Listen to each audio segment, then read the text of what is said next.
अध्याय 6। सारा की नई राहें, पुराने साये और कोविड।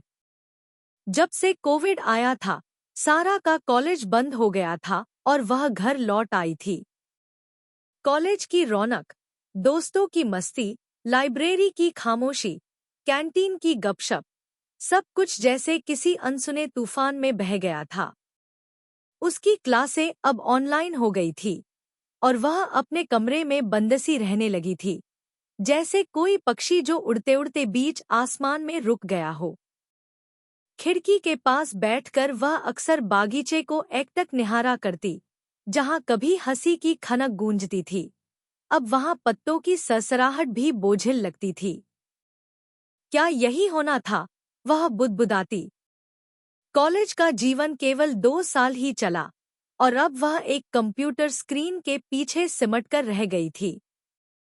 न सेमिनार, न नृत्यगान, न लाइब्रेरी की लंबी रातें, सब किसी अधूरी जिंदगी का हिस्सा लगती थी।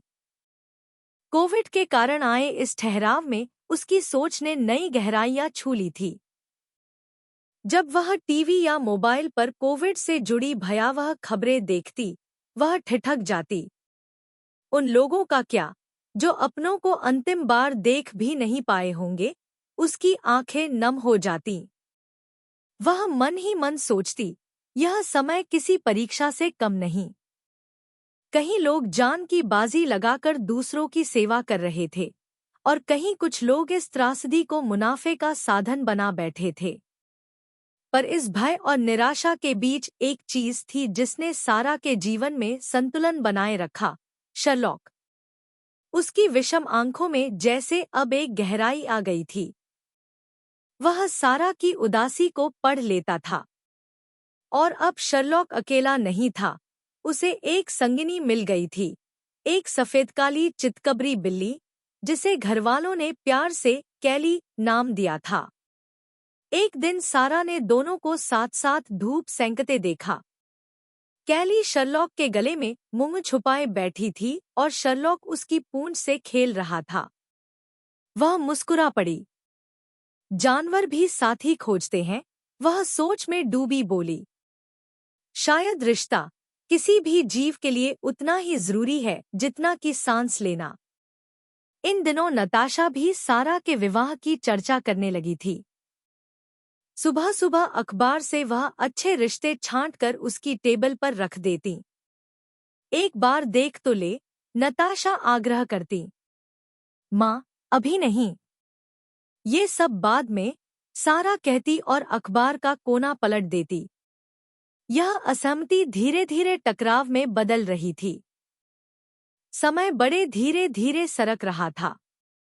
यूं तो सारा कम बोलती थी, लेकिन दूसरों की बातें बड़े ध्यान से सुनती थी। अब वह भी नहीं हो पा रहा था। ये कोरोना की अजीब सी खामोशी उसे खाने लगी थी। एक दिन उसे अचानक प्राची की याद आई, वो बातूनी लड़की, जिसकी बातें कभी खत्म नहीं होती थी। कितनी पकाती थी वो। आज मन कर रहा है खूब उसकी बातें सुनूं, सारा ने मन में सोचा। फेसबुक पर कम एक्टिव होने के बावजूद उसने उसी समय प्राची को मैसेज किया। थोड़ी ही देर में प्राची ऑनलाइन आ गई। अबे ओ मिस इंटेलेक्चुअल, जिंदा है तू? प्राची ने चहकते हुए लिखा। हूँ, जिंदा तो हूँ, पर सस्पेंडेड एनिमेशन में, सारा ने उत्तर दिया। दोनों घंटों बातें करती रहीं। कॉलेज की शरारतें, क्लासरूम की राजनीति, प्रोफेसर शर्मा के ताने, सब कुछ जैसे फिर से जी लिया हो। सारा का मन हल्का हो गया। लेकिन तभी प्राची ने दिया की खबर दी। दिया, जो कभी सारा की सबसे करीबी प्रतिस्पर्धी रही थी, अब अनाथ हो चुकी थी। कोविड ने उसके दोनों माता पिता को निगल लिया था। नहीं, दिया के साथ ऐसा कैसे हो सकता है? उस रात सारा सो नहीं पाई। करवटें बदलते हुए जब सुबह के वक्त आंख लगी, तो एक भयावह सपना उसे अपनी गिरफ्त में ले चुका था। वह एक अजीब अस्पताल में थी। सफेद दीवारें, सफेद चादरें, सफेद कपड़े पहने लोग, एक लंबा गलियारा। अंतिम कक्ष में वेंटिलेटर पर उसके पापा आइजैक, बोलने की कोशिश करते हुए, लेकिन आवाज नहीं। सारा चिल्ला रही थी, पापा, पापा कुछ तो कहिए, लेकिन उसके पैर जैसे जमीन में धंसे हुए थे और आवाज जैसे कहीं घुट रही थी। अचानक कुछ टूटने की आवाज से उसकी नींद खुली। पसीने से तरबतर वह हड़बड़ाकर पापा के कमरे में दौड़ी। वे कुर्सी पर बैठे अखबार पढ़ रहे थे, शांत, मुस्कुराते हुए। वह उनके गले से लग गई, कुछ कहे बिना। उसी शाम बारिश की हल्की बूंदें खिड़की से टपक रही थी। अब्राहम खिड़की के पास बैठा था, आंखें बाहर कहीं खोई हुई। कॉफी बनाऊं? सारा ने पूछा। अब्राहम ने हल्के से सिर हिलाया। कॉफी लेकर सारा उसके पास बैठ गई। भाई, कुछ तो बोल। तू इतना चुप क्यों है आजकल? क्या बोलूं दीदी? सब आगे बढ़ रहे हैं और मैं यहीं फंसा हूं। 1 साल और गवाया। हिम्मत करके फिर से खड़ा हुआ था, लेकिन कोरोना ने सब तोड़ कर रख दिया। तूने नहीं गवाया। तूने फिर से कोशिश की, और यही सबसे बड़ी बात है। तेरे अंदर की वो आग मैं जानती हूं। बस उसे बुझने मत देना। कभी कभी वो आग भी थक जाती है, सारा। सारा ने उसका हाथ थामा। तू रनवे पर है अब्राहम। उड़ान बस थोड़ी देर से है, लेकिन जब भरेगा तो आकाश खुद रास्ता देगा। अब्राहम हल्का सा मुस्कुराया। तू कवि बन गई है क्या? और तू मेरा पहला पाठक? सारा हंसी। सुबह का वक्त था। सारा डाइनिंग टेबल पर नाश्ता कर रही थी। एक हाथ में ऑमलेट और दूसरे हाथ में अखबार लिए हुए नताशा डाइनिंग हॉल में दाखिल हुई और ऑमलेट टेबल पर रखती हुई बोली, सारा, जरा देख तो इस लड़के की प्रोफाइल। दिल्ली में है, आईएएस है। घर भी अच्छा है। सारा ने नाश्ते की प्लेट में सिर झुकाए ही कहा, माँ, प्लीज। अभी नहीं। हर बार यही सुनती हूँ, अभी नहीं। तो फिर कब? तेरी उम्र की लड़कियां अब 2-2 बच्चों की माँ बन चुकी हैं। और कुछ लड़कियां अब भी अपने सपनों का पीछा कर रही हैं। सारा का स्वर तीखा था। नताशा थोड़ी देर चुप रही, फिर बोली, मैं माँ हूँ, सारा। चिंता होती है। लड़की है तू। कुछ बातें उम्र से बंधी होती हैं। क्या सिर्फ लड़की होना ही काफी है माँ? बार बार ये कहने के लिए कि मेरी जिंदगी की कोई एक्सपायरी डेट है। अब सारा की आवाज ऊंची हो चली थी। ये एक्सपायरी नहीं है, जिम्मेदारी है। नताशा अब संयम में नहीं थी। एक उम्र के बाद अकेलापन घेर लेता है, बेटा। एक साथी का होना जरूरी होता है। तो क्या माँ, हर रिश्ता शादी से ही शुरू होता है? और फिर बच्चों के साथ खत्म? सारा अब उठ खड़ी हुई। तो क्या करेगी तू? पूरी उम्र अकेली रहेगी? शायद। लेकिन कम से कम अपनी शर्तों पर तो जीऊंगी। सारा लगभग चीख पड़ी। एक पल के लिए दोनों एक दूसरे को बस देखती रहीं। सारा ने कुर्सी पीछे धकेली और बिना कुछ कहे डाइनिंग हॉल से निकल गई। सारा के कमरे का दरवाजा जोर से बंद हुआ। नताशा की आंखें भर आईं। सारा अपने कमरे में आकर निढाल होकर बिस्तर पर गिर गई। वो यूं ही लगभग घंटे भर बिस्तर में लेटकर सुबकती रही। धीरे धीरे उसने सहज बटोरा और स्टडी टेबल पर आकर बैठ गई। कमरे में बस टेबल लैंप की मध्यम रोशनी थी। किताब सामने खुली थी, पर उसका पढ़ने का मन नहीं हो रहा था। माँ की आंखें और उनकी चुप्पी भीतर तक उतर गई थी। धीरे धीरे सारा माँ के कमरे की ओर बढ़ी। दरवाजा खुला था। नताशा पलंग पर बैठी थी, सिर झुका हुआ। माँ! सारा की आवाज कांप रही थी। नताशा ने सिर उठाया। मुझे माफ कर दो। मैंने सुबह जो कहा, वो सिर्फ गुस्से में था। मेरा इरादा आपको चोट पहुंचाने का नहीं था। नताशा ने उसे गले लगा लिया। मैं तेरी खुशी चाहती हूँ, बेटा। बस डर लगता है, कहीं कुछ छूट ना जाए।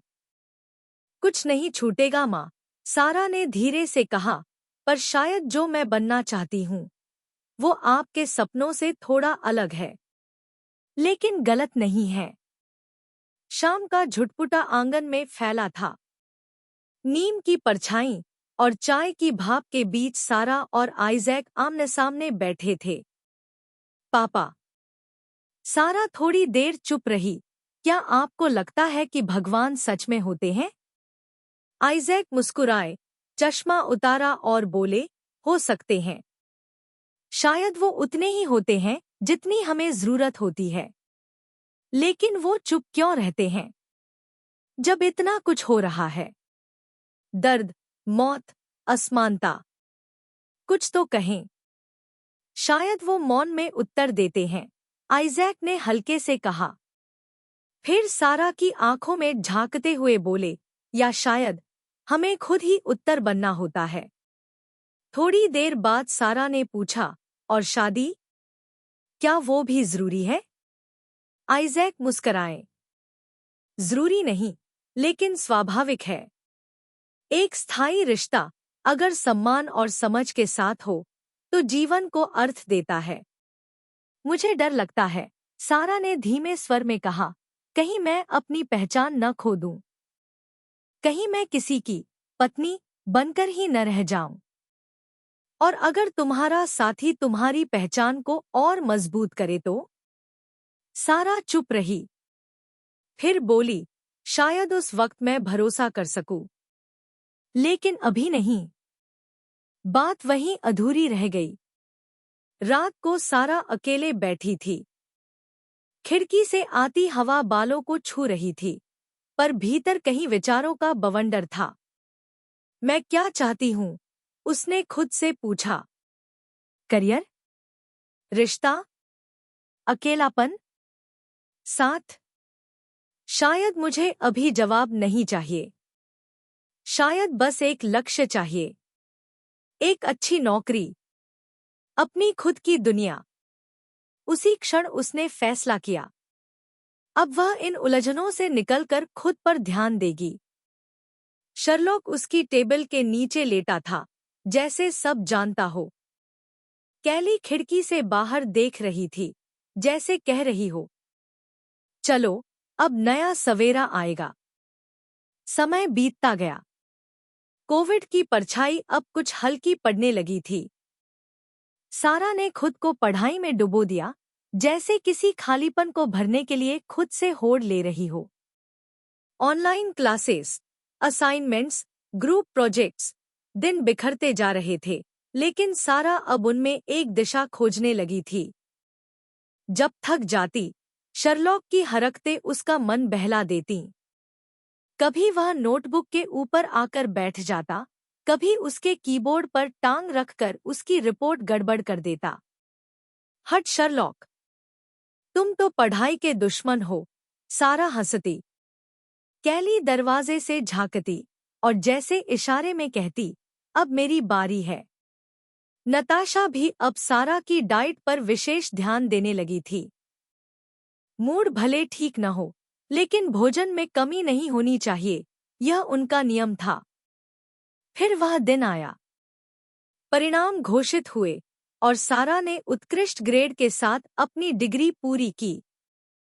तूने कर दिखाया, बेटी। नताशा ने खुशी से सारा को गले लगा लिया। आइजैक भी शर्लॉक को देखते हुए मुस्कुराया, लगता है इसने भी दुआ की होगी।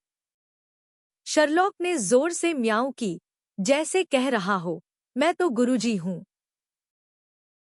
कॉलेज ने डिग्री अवार्ड सेरेमनी रखी। तीनों, सारा, नताशा, आइजैक, साथ गए। जब सारा ने मंच पर डिग्री ली, नताशा की आंखें छलक आईं। आइजैक ने अपनी मूंछों के पीछे एक हल्की सी मुस्कान छुपा ली। कॉलेज के गलियारे, पुराने दोस्त, वही झलकियां। सारा फिर से थोड़ी देर के लिए अपने पुराने समय में लौट गई। इस दौरान बहुराष्ट्रीय कंपनियों ने वर्चुअल इंटरव्यू शुरू कर दिए थे। सारा का इंटरव्यू इतना शानदार रहा कि एक प्रतिष्ठित ऊर्जा क्षेत्र की एमएनसी ने उसी दिन कॉलेज प्रशासन को ऑफर भेज दिया, बिना बाकी रिजल्ट्स का इंतजार किए। मुझे यकीन नहीं हो रहा, सारा ने पापा से कहा। आइजैक ने उसकी आंखों में देखा। यह तुम्हारी मेहनत का फल है, बेटा। और तुम इस काबिल हो। अपने आप को अंडर एस्टीमेट मत करो। सारा ने इसी एनर्जी एमएनसी को ज्वाइन करने का फैसला लिया। आइजैक ने भी उसके फैसले से सहमति जताई, लेकिन नताशा पूरी तरह संतुष्ट नहीं थी। पीएसयू वाला ऑफर क्यों नहीं लिया? सरकारी नौकरी है, स्थिरता है, नताशा ने कहा। माँ, वो पोस्टिंग किसी दूर पहाड़ी इलाके में दे रहे हैं।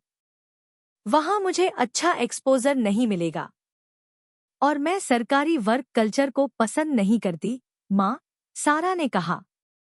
नताशा को समझ में आ रहा था, लेकिन माँ का दिल तो हमेशा आशंकाओं में ही घिरा रहता है। उन्होंने सिर हिला दिया।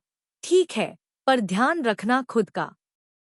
सारा ने हल्के से मुस्कुराते हुए कहा, आप सबने मेरा ध्यान रखा है इतने सालों, अब थोड़ा मुझे भी करना होगा।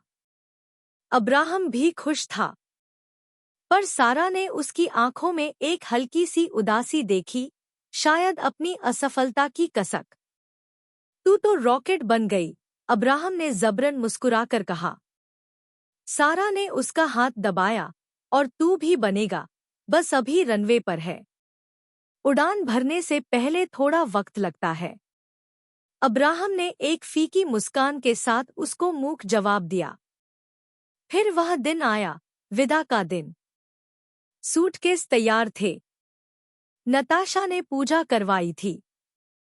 आइजैक ने बैंक, पीएफ और करियर की बातें एक बार फिर सारा को दोहराईं। दरवाजे पर शर्लॉक और कैली बैठे थे, चुपचाप, जैसे सब समझ रहे हों। सारा ने मन ही मन सोचा, इन जानवरों को कैसे आभास हो जाता है। इतनी वैज्ञानिक तरक्की के बावजूद इनकी शक्तियों को शायद हम अभी तक नहीं जान पाए हैं। सोचते हुए सारा ने झुककर शर्लॉक की गर्दन सहलाई। तू मेरे दिल में है, शर्लॉक। हमेशा रहेगा। शर्लॉक ने बस एक लंबी म्याऊं की। उस स्वर में विदाई की चुप्पी थी। गाड़ी धीरे धीरे घर से दूर जाती रही। सड़कें पीछे छूटती गई।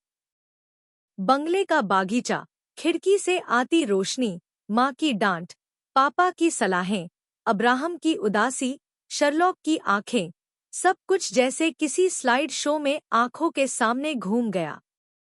और सामने था बेंगलोर, नई नौकरी, नई दुनिया। लेकिन पीछे जो छूट रहा था, वह सिर्फ एक घर नहीं था। वो एक जीवन था, जो सारा अब हमेशा अपने भीतर लिए चलेगी।